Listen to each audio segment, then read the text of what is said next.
Welcome है। आज open day के लिए तो बुलाया ही है, साथ में एक ज़रूरी बात आपसे करनी है, जिसके लिए सरकार की तरफ से भी आदेश है कि ऐसा स्कूलों में करना है। वो ये है कि आपने पिछले दिनों टीवी पर, अखबारों में या सोशल मीडिया पर देखा होगा, बलात्कार की जैसी घटनाएं बढ़ गई हैं देश में।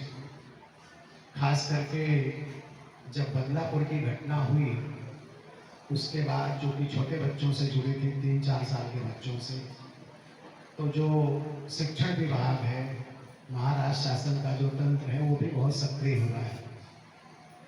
और उसके बाद 2-3 मीटिंग सरकार की तरफ से ली गई, जिसमें प्रिंसिपल्स को बुलाया गया और उन्हें बहुत सारी इस बारे में जानकारी दी गई कि पास्को क्या है, क्या सजा है, ऐसा हो जाए तो क्या करना चाहिए।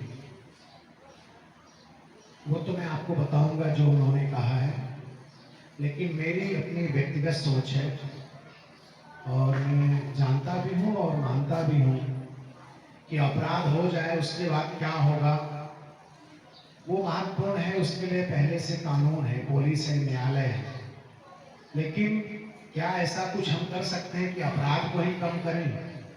जैसे आप बीमार होने के बाद डॉक्टर के पास जाते हैं, बीमार हो गए तो एक तरीका है कि बीमार जिस वजह से होते हैं उस वजह को ही खत्म करने की कोशिश करें। तो ऐसे ही बलात्कार जैसी जो घटना है या औरतों से छेड़छाड़ की जो घटना है, इसको कम किया जा सकता है। खत्म करना तो शायद मुश्किल है, लेकिन कम किया जा सकता है पक्के तौर पर।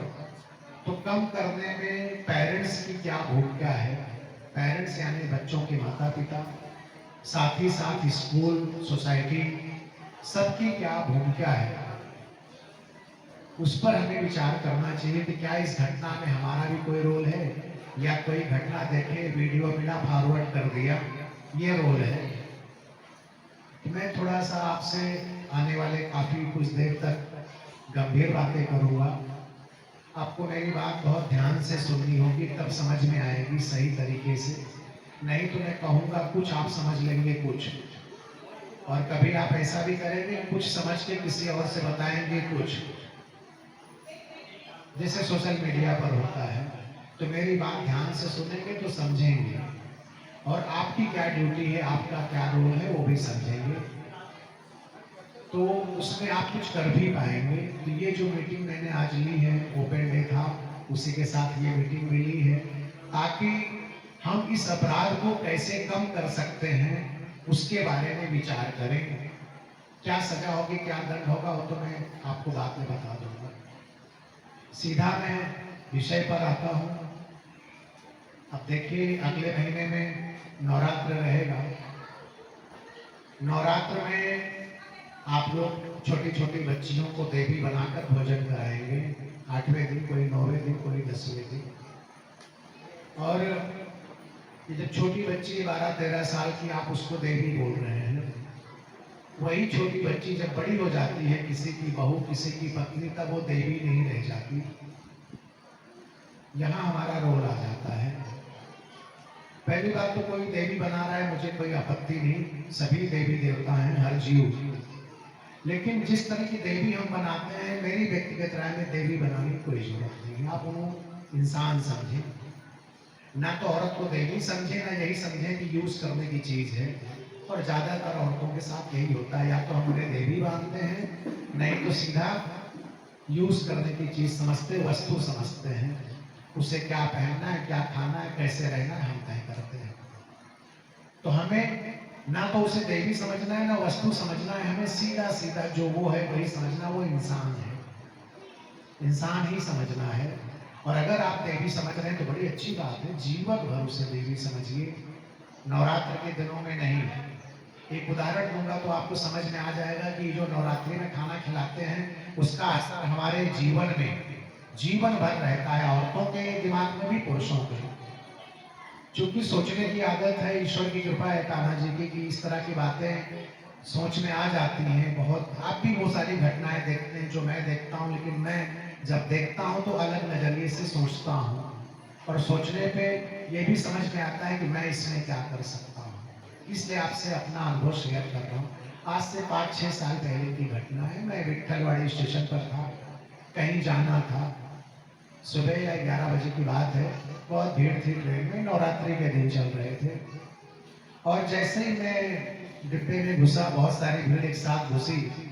एक मेरे साथ बगल में पति पत्नी थे, 45-50 साल के पति थे, पत्नी भी उसी उम्र की रही होगी।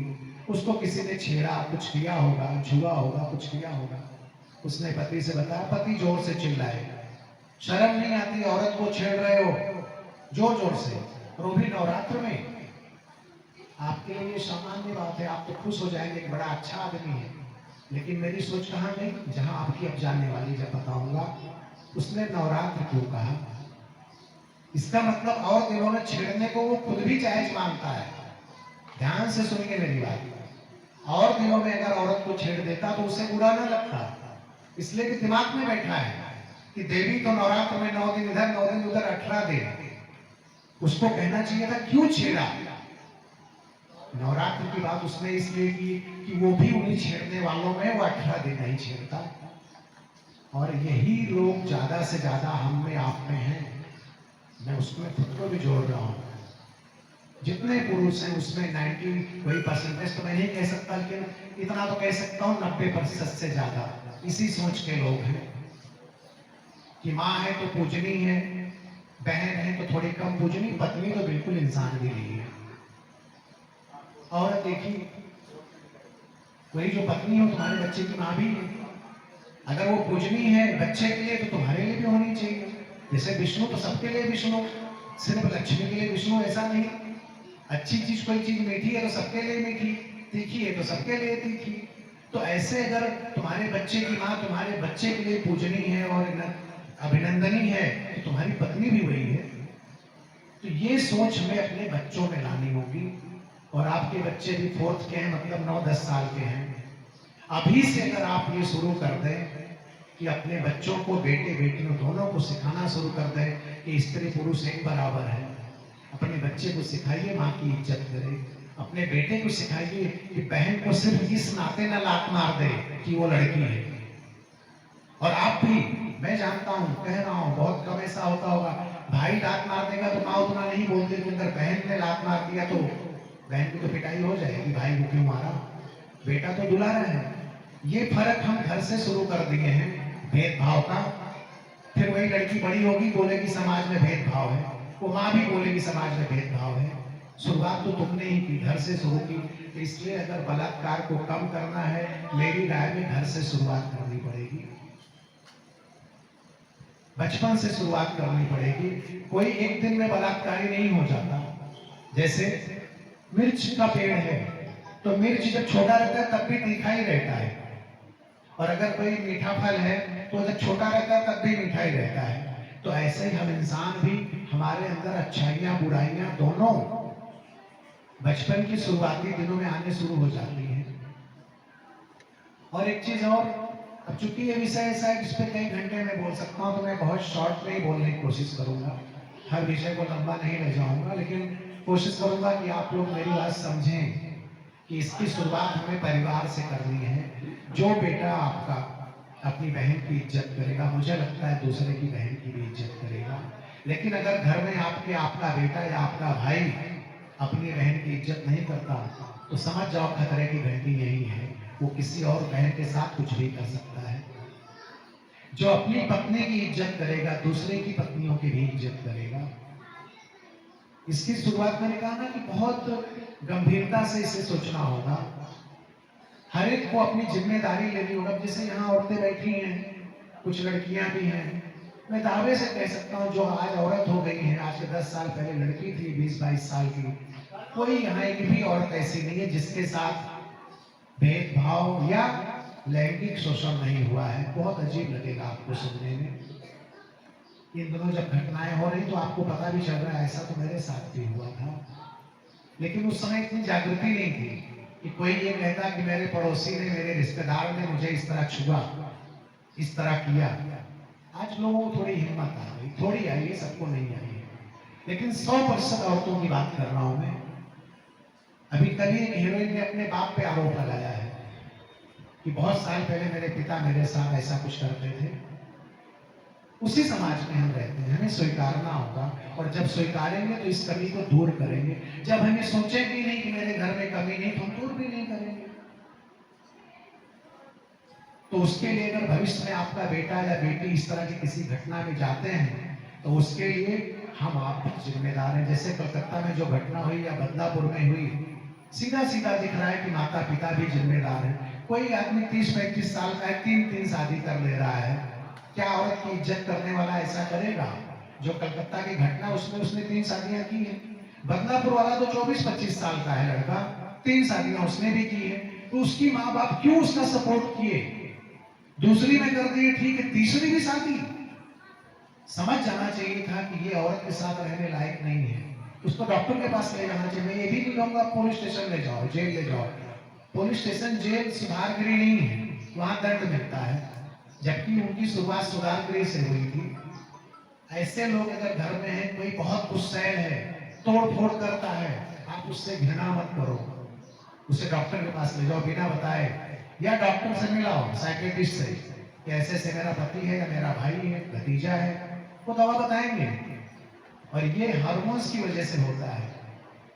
पिछला जन्म उन्म तो जहां है वो ठीक ही, अपने कर्म अपने भाग में, उसके साथ साथ रासायनिक क्रिया हमारे शरीर में होती रहती है, उसकी वजह से भी ऐसा होता है, और हर व्यक्ति का अलग अलग है। दूसरी चीज, हम लोगों को ये भी करना है कि हमारे पड़ोस में कोई लड़की है, अपने घर आकर कहती है मुझे रास्ते में कोई छेड़ता है, अगर वो सुंदर है तब तो बड़े आसानी से आप स्वीकार लेते हैं कि छेड़ता होगा। लेकिन मान लो लड़की सांवली है, बहुत सुंदर नहीं है लोगों की दृष्टि में, तेरे को कौन छेड़ेगा, मतलब छेड़ ही नहीं सकता तुझे कोई। ये सोच है हमारी, पर हम सोच रहे बलात्कार खत्म हो जाए। इस सोच पे मैं आपकी बात करना चाहता हूँ। ये सोच आई कहां से? और किसी पुरुष को बलात्कार करने के लिए सुंदर औरत नहीं, सिर्फ औरत चाहिए। इसलिए तो 3 साल की बच्ची के साथ ऐसा हो रहा है, 80 साल की बुढ़िया के साथ भी हो रहा है।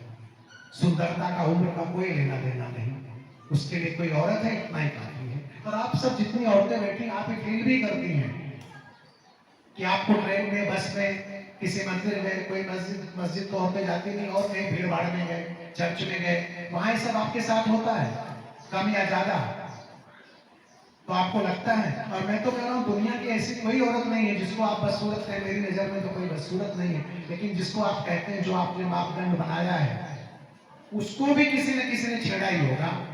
एक औरत अगर ऐसा ढूंढ दो उसके जीवन में उसे किसी ने छेड़ा नहीं, उसके साथ मस्ती नहीं की, तो मैं मान लूंगा कि उस धरती के लोग सतयुग के हैं। हो ही नहीं सकता। हाँ, ये हो सकता है उसे पता न चला हो, उसके जाने के बाद पीछे से कुछ टॉन्ट मारा हो, ताने कसे हो। इसलिए कि मैंने कहा कि अच्छे काम के लिए औरत अच्छी होनी चाहिए, शादी करना है तब देखेंगे ना, यहाँ तो बुरी निगाह से देखना है, इतना ही काफी, वो औरत है। तो मैं कह रहा था कि अगर आपके अड़ोस पड़ोस में कोई ऐसी शिकायत करता है कि मेरे साथ ऐसा होता है, कोई शादीशुदा औरत ऐसा बोलती, तो हम सब उसका मजाक उड़ाते हैं। अब इसको ही छेड़ने वाले बच्चे हैं, उसका मजाक मत उड़ाइए, उसकी बात को इसलिए सुनिए, उसमें सहयोग नहीं कर सकते, खुद उसकी बुराई मत करिए, उसके चरित्र पर उंगली मत उठाइए कि अकेले आती जाती है, रात को काम पर से आती है, कहीं भी अकेले जाती है। ये औरतें ज्यादा करती हैं, औरतें औरतों का अपमान बहुत करती हैं। मत करो। आपसे आपकी बेटी सीख रही है, आपका बेटा भी सीख रहा है। अगर आप अपने बेटे के सामने अपने पड़ोस में किसी औरत की अवहेलना कर रहे हैं, उसके काम को लेकर, उसके रहन सहन को लेकर, तो वो बच्चा बड़ा होने पर वही करेगा। वो पंडित जी शादी के समय जो 5 मिनट बताएंगे ये करना चाहिए, उसका कोई फर्क नहीं पड़ेगा। जीवन भर जो सीखा है उसका फर्क पड़ेगा। आजकल आप लोग देखते होंगे, कॉमेडी शो आता है, रील्स आप देखते हैं, उसमें भी औरतों का मजाक उड़ाया जाता है, और उस रील को औरतें देखती हैं, और उस रील को देखने के बाद वो जो आदमी रील बनाया वो पैसे बनाता है। कपिल शर्मा का शो एक उदाहरण दे रहा हूँ, बहुत होंगे, मैं तो टीवी देखता ही नहीं, लेकिन बहुत पहले कभी कभार देखा था, या अभी कभी कभी रील में देख लेता हूँ। वो औरतों का ही मजाक उड़ाता रहता है, और उसकी माँ सामने बैठी रहती है। शादी हो गई है तो किसी औरत को बोलेगा बड़ी सुंदर हो, फिर बोलेगी मेरी शादी हो गई, तो लोग हंसते हैं, पूरे वो जो स्टेज पे बैठे 4-5, सामने बैठे पब्लिक हंसती है, क्या है ये क्या कर रहे हैं आप, इसको मत स्वीकारो। मुझे याद है 90s में एक फिल्म आई थी, उसका शायद दिल से, उसमें एक गाना है मलाइका अरोड़ा का, चल छैया छैया छैया, बहुत अच्छा गाना है, बहुत अच्छा म्यूजिक भी है।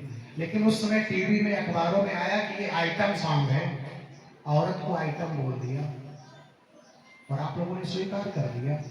उसी समय पूरा समाज कहता है आइटम क्या होता है, पुरुष तो कोई बम नहीं होता, औरतें बम भी होती हैं, आपको नहीं पता होगा, कुछ को पता भी होगा, लड़के बम बोलते हैं, आइटम है तो बम भी है। और ये अखबारों में लिखा जाता है, बड़े बड़े शोज में इंटरव्यू लिया जाता है तो बोला जाता है फलानी हीरोइन आइटम गर्ल है, फलानी हीरोइन आइटम गर्ल है, इस फिल्म में आइटम सॉन्ग है। क्यों स्वीकारा आपने? यही सब है जो छोटी छोटी चीजें बड़ी बना देती हैं। तब वो बच्चा जो छोटा सा है औरत को अपनी जागीर समझने लगता है। एक दिन में ऐसा नहीं होता। इसलिए अगर कोई व्यक्ति बुरा है तो अकेला दोषी नहीं, पूरा समाज, उसका पूरा परिवार, रिश्तेदार, स्कूल, कॉलेज, सब